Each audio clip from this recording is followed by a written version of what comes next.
Cuando tratamos el tema de las contrataciones públicas, la primera pregunta que surge es ¿de dónde viene?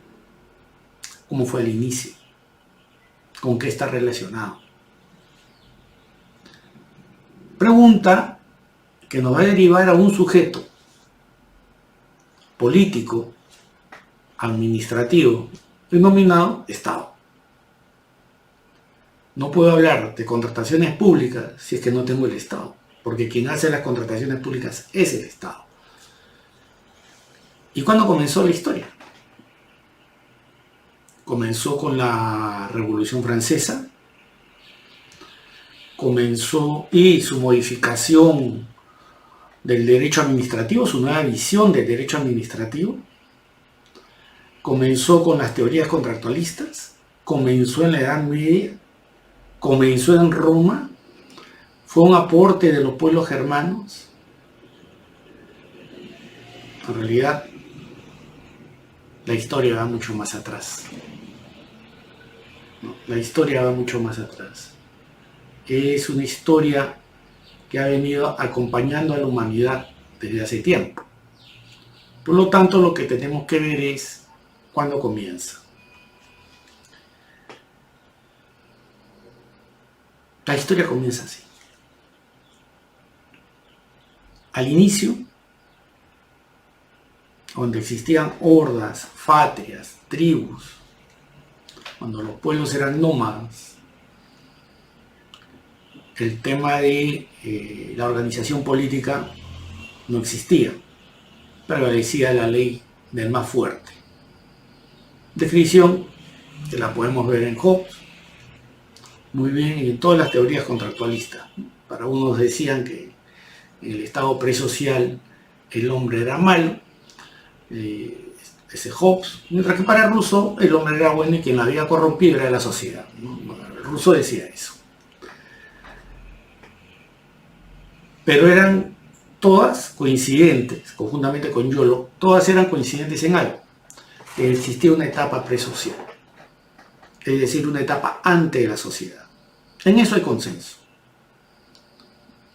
Aristóteles también dice lo mismo. Existe una etapa presocial que empieza a cambiar con la compañía, ¿no? En el libro La Política, Maquiavelo nos dice que empieza a cambiar con la compañía.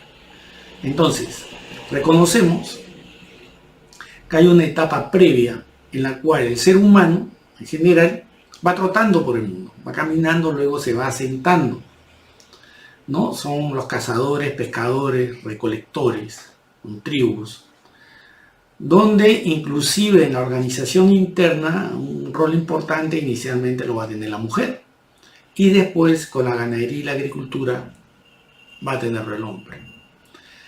Esta agricultura y la ganadería marcan el inicio de la organización política de la humanidad, porque a partir de ahí viene el sedentarismo y viene la necesidad de generar una organización que garantice la seguridad, ¿no? El origen del Estado es el miedo.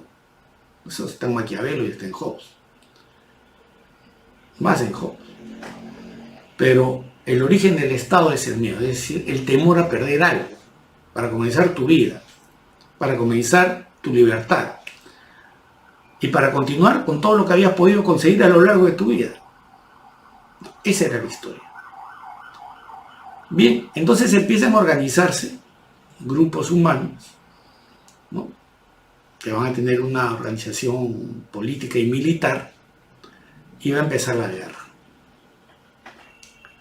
La guerra por territorio, la guerra por alimentos, la guerra por mujeres, ¿no? El rapto de las Sabinas, eso está en la fundación de Roma.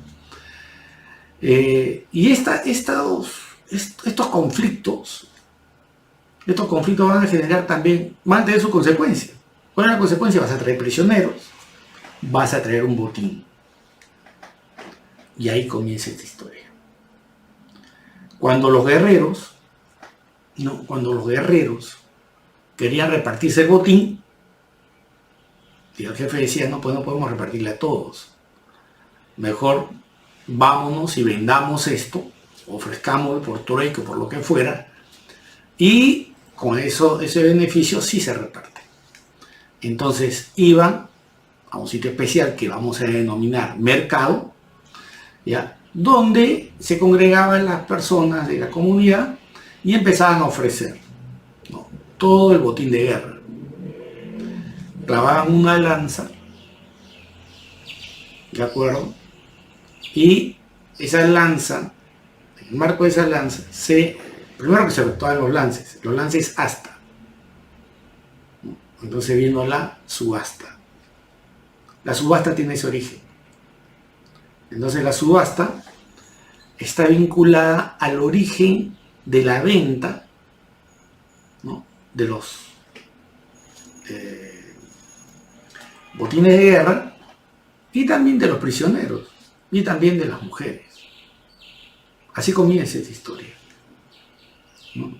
Estos prisioneros, o estas mujeres en general, podían ser incorporadas a la familia, podían ser utilizados como fuerza de trabajo, ¿no?, en condición de esclavos o como asimilados, ¿no?, como sucedió en Roma inicialmente. Entonces, estas historias se originan en China, se van también al Oriente, ¿no? Van a Murai, también va a hacer referencia, el código Murai también va a hacer referencia a ellos, ¿no? Y así, prisioneros y bienes van a empezar a ser rematados, van a empezar a ser vendidos, ¿no?, bajo la tutela militar. ¿Y cuál era la tutela militar? La lanza. Los militares comienzan esto, los guerreros comienzan esto, ¿no? Comienzan esta decisión. ¿Por qué? Porque en realidad ellos eran los que dominaban políticamente la zona y militarmente, ¿no? Su presencia era importante. Y ese es el origen de la subasta, que hasta ahora está, ¿no? Babilonia también tiene su historia, ¿no?, además de lo que hemos comentado, ¿no? Ya no se trataba de botín de guerra, ¿no? Ya no estábamos en botín de guerra, sino eran las hijas en edad nubil. Como dije hace un momento, el sedentarismo, la agricultura y la ganadería quiebra el importante papel social que ha tenido la mujer en la evolución de la humanidad, ¿no?, y pasa a ser relegada. Es el hombre, el varón, quien va a tener un rol preponderante por su fuerza de trabajo, ¿no?, quien va a tomar la dirección de la organización familiar. Entonces, ¿qué pasaba? Que tenían hijas en edad nubil, en edad de casarse, en edad de tener pareja. Y estas hijas no podían decidir. Ahí no cabía ninguna decisión de parte de ellas. Por lo tanto, el padre lleva a las hijas en esta edad nubil, y no solamente él, sino varios padres llevaban a las hijas también al mercado a ofrecerlas a los varones que consideraban que podían estar con ellas, casarse con ellas, vivir con ellas o convivir con ellas. Este era el mercado anual de esposas, ¿no?, y era el ofrecimiento. El varón tenía que ofrecer algo, ¿no? Y ahí comienza también otra forma de adjudicación. Viendo el tema en resumen, es que la antigüedad se caracteriza en cuanto a las contrataciones, entre comillas, públicas, ¿no?, porque marcan el inicio a partir de la venta de los seres humanos en sus distintas formas y en sus distintos géneros. Así comienza. Botín de guerra inclusive pueden ser considerados prisioneros, ¿no? Botín de guerra y seres humanos, hombre, mujer. Así comienza la historia de las contrataciones públicas. Posteriormente, los griegos van a tomar esto, va a pasar la historia de la humanidad, va a seguir avanzando, y los griegos van a ir perfeccionando esto. Los griegos se caracterizan por haber creado la ciudad-estado, ¿no? Varias ciudades-estado. Esparta, Atenas, varias ciudades-estado. Y estas ciudades-estado tenían unos reyes que eran filósofos. Platón, Aristóteles y todos los filósofos griegos coinciden que quienes tenían que gobernar eran los filósofos. Era una élite. Los militares se encargaban de la seguridad y los comerciantes de alimentar a la sociedad. Pero además de esta organización que se basaba en el esclavismo, dicho sea de paso, ¿no? También van a utilizar los métodos de la antigüedad para la transacción de bienes. Y van a utilizar la subasta en el tema de la adjudicación de las minas. Los griegos van a adjudicar minas. El método va a ser la subasta. Por lo tanto, estamos pasando a otro nivel. Ya no estamos hablando solamente de botines, ya no estamos hablando de personas, sino ahora estamos hablando de minas. Se va ampliando. Se va ampliando. Va a venir Roma en sus 3 fases. Roma tiene 3 fases: monarquía, república e imperio. Las 2 primeras van a tener mucha similitud. Las 2 primeras van a tener mucha similitud. Porque van a empalmar muy bien los procesos de contratación. Pero el imperio va a ser distinto. La fase imperial va a ser distinta. Entonces vamos a referirnos a las 2 primeras fases y luego al imperio muy brevemente. ¿Quiénes estaban involucrados en las contrataciones públicas en los imperios? ¿Cuáles eran los funcionarios públicos que hoy día tendrían ese nombre? ¿Cuáles eran los funcionarios que estaban a cargo de las contrataciones públicas? En principio hay que decir que Roma sí era una sociedad organizada muy distinta a la de Oriente, a los griegos, a la de Asia Menor, ¿no? Muy distintos a todos estos pueblos, ¿no? Muy distintos. Roma crea una sociedad que comienza con una etapa fundacional que está dada por la monarquía, ¿no? Va a desarrollar en la república mucho más y después va a llegar al imperio. Uno de los funcionarios que más destaca en el proceso de contratación pública en Roma es el censor, ¿no? El censor va a existir hasta la república. El final de la república es el final del censor, ¿no? ¿Y qué hacía el censor? ¿Cuál era la función del censor? Ejecutar la contratación pública, administrar el presupuesto, y en este proceso de administrar el presupuesto y ejecutar la contratación pública era adjudicar la contratación. Era el que adjudicaba, el que daba. Otro rol importante lo cumple también el Senado. ¿Por qué? Porque el Senado es quien aprueba el presupuesto. El Senado aprobaba el presupuesto y recién el censor ejecutaba. Existían otros funcionarios porque el imperio era grande, la república era grande, la república es fase expansiva de Roma, ¿no? La monarquía también comienza en una zona pequeña, ¿no? Y después va creciendo, ¿no? Y se va a ir desarrollando más durante la república. Sí van a haber otros funcionarios más: los cónsules, los pretores, los duoviros, los gobernadores, los presidentes de provincia, los ediles. Todos ellos de una u otra forma van a entrar en las contrataciones públicas. Por lo tanto, Roma se va a caracterizar por tener funcionarios específicos, ¿no? Con funciones específicas en la contratación pública. Pero si tengo funcionarios y tengo el esquema de la contratación pública, tengo contratistas. Tengo que tener contratistas. Y efectivamente así sucedió. ¿Quiénes eran los contratistas en Roma? ¿Cómo evolucionan los contratistas en Roma? Porque es muy interesante la evolución de los contratistas en Roma. Los primeros eran los mancebs, que eran los adjudicatarios en las subastas, ¿no? Al inicio, estamos hablando durante la monarquía, ¿no? Es el que se va a poder adjudicar una obra pública, una contratación pública, ¿no? Va a poder disfrutar de tierras públicas, pero también va a poder recaudar el impuesto municipal. Su participación era todavía pequeña, la del Omance,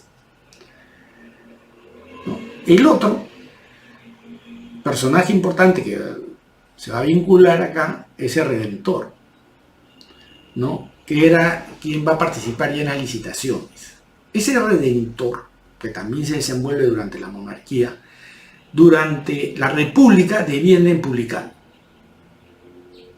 Cambia, deviene en publicano, ¿no? Y ya el publicano sí tiene que ver ya con contratos públicos, porque ya la contratación pública en Roma durante la República sí es mucho más dinámica, ¿no? Van a obtener a cambio de un precio que van a pagar determinadas concesiones, fuentes de riqueza que pertenecían a todo el pueblo romano, ¿no? Y todo esto se va a hacer mediante una forma que se denominaba subasta pública. Esta, que ya le hemos mencionado, estos publicanos, ¿no? Se van a constituir, son los ordopublicanos, que se van a constituir en una clase social romana. Van a tener mucha fuerza durante la República, ¿no? ¿Y cómo surgen? ¿No? Surgen porque en el Senado romano sale una disposición que los funcionarios romanos no podían participar de los procesos de contratación pública. Ese impedimento hace que desde la sociedad surjan nuevos personajes, ¿no? Que sí pudieran participar, que sean ajenos a la actividad política concreta y que sí pudieran participar en la contratación pública. Estos son los publicanos. Y van a ser tan fuertes que se van a aglutinar en lo que sería después conocida como la sociedad de publicanos. Entonces, esta figura de contratista nace de un impedimento legal para que el funcionario público en actividad en Roma, durante la República, no pudiera participar en los procesos de contratación. Contrario a censo, entonces antes participaba. Antes podía hacer. Para evitar eso, que era un acto de corrupción, en Roma han habido también estas cosas, el tema no crean que es reciente, ¿no? Se surge este nuevo participante, nuevo actor en las contrataciones públicas. Que va a participar, va a ganar, se va a hacer de bienes, va a cobrar impuestos, ¿no? Y se va a organizar. Y van a participar organizados. Hoy día sería un consorcio, ¿no? Hoy día sería un consorcio, pero no, pues el nombre que tenían era la Societas Publicanos, ¿no? Ese era el nombre que tenían. La siguiente etapa es la etapa del imperio. Y en el imperio la cosa empieza a cambiar. Porque el imperio es la centralización de poder, el fin de la república, obviamente. No es la fase ya expansiva, pero también es la fase en la cual Roma empieza a hacer crisis. ¿No? Va a empezar el auge y el ocaso de Roma, ¿no? Como consecuencia de la centralización del poder en determinados personajes, emperadores, ¿no? Lo que va a pasar es que las contrataciones públicas, tal como las conocíamos en la República, se acaban. ¿Y quiénes van a estar a cargo de las contrataciones públicas? Inicialmente el propio emperador, ¿no? El propio emperador es quien va a estar a cargo de ellas. Y después van a venir los curadores, ¿no? Y esas son las tres fases de la contratación pública. Muy bien, entonces tenemos a los funcionarios, tenemos a los postores o contratistas, según el estado en que se hayan encontrado, ¿no? Tenemos estos dos, que son los dos principales actores, y cómo se articulaban uno con otro a través del procedimiento. ¿Y cuáles eran los procedimientos en la contratación pública? Inicialmente la subasta. Pero en Roma la subasta, a diferencia de la subasta antigua, por llamarla de alguna manera, ¿ya? En Roma la subasta se vinculaba a otra figura, que era la almoneda. Y la almoneda era el pregón, que era quien anunciaba la subasta. ¿Y qué cosa se subastaba? ¿no? Se subastaban obras públicas, bienes del pueblo romano, además de botines de guerra, lógicamente, la recaudación de impuestos. Por lo tanto, era mucho más amplia la subasta. Porque, insistimos, Roma era una sociedad mucho más organizada que las anteriores. Tenía más Estado que las anteriores. Las otras tenían un Estado incipiente.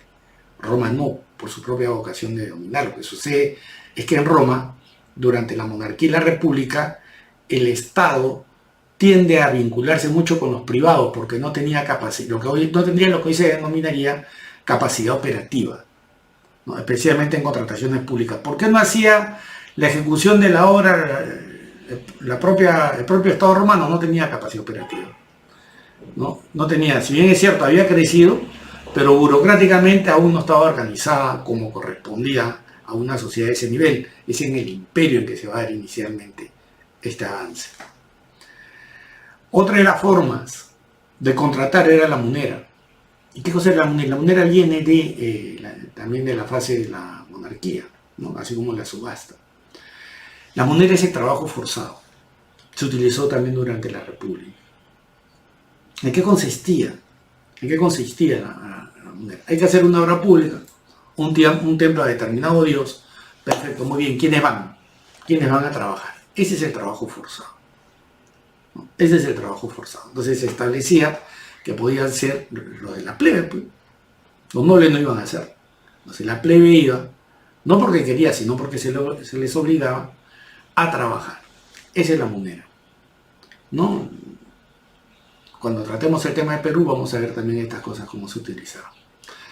Se utilizaban la fuerza de trabajo y se llevaba a determinado lugar a hacer un puente, un templo o lo que correspondiera, ¿no? O lo que correspondiera.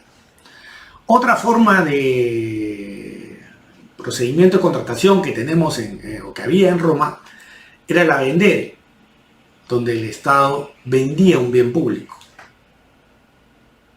¿No? Donde el Estado vendía un bien público. Digamos, un templo, un local, un bien público.